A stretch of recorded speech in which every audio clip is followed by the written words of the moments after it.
चेरियन विदेश मामलों के जानकार, इंटरनेशनल अफेयर्स एक्सपर्ट के तौर पर मेरे साथ जुड़े हैं। सबसे पहले दिलीप जी, मैं आपसे ही शुरुआत करना चाहूंगा। 7 अक्टूबर 2023 ये वो दिन था जब हमास ने इजराइल के ऊपर एम्बुश किया है, जो भी उसका नाम दिया जाए। 1200 इजरायलियों का मर्डर कर दिया, मास मर्डर एक तरीके से किया। और उसके बाद जो चीज शुरू हुई वो पहले तो गजा में हुई, उसके बाद लेबनान, फिर हूतीस पर अटैक हुआ। अब धीरे धीरे ये अपना एरिया बढ़ाता जा रहा है। दुनिया क्या सोच रही है वो हम सब समझ रहे हैं, लेकिन दुनिया के साथ इजराइल क्या सोच रहा है प्रेजेंट कॉन्फ्लिक्ट को ईरान के साथ, क्या आप इसको एक्सप्लेन करेंगे हमारे लिए?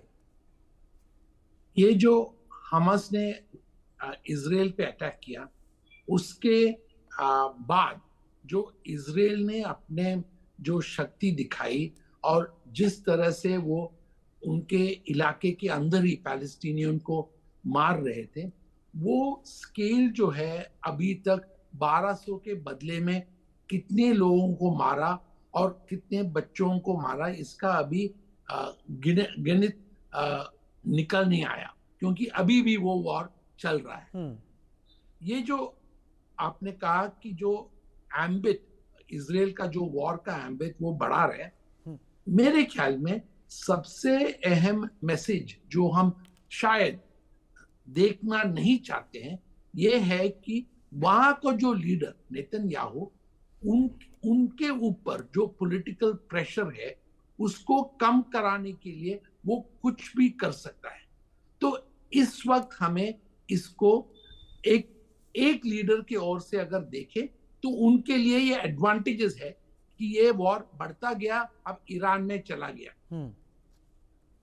बीच में एक और बात है कि हम सोच रहे हैं कि ये यूएस और रशिया के बीच में सीमित होगा। मुझे लगता है कि यूएस और रशिया के बीच में एक और शक्ति आ सकता है और उससे ये वॉर जो है वो और भी फैल सकता है और भी नष्ट हो सकता है दोनों देशों में, और वो है चाइना।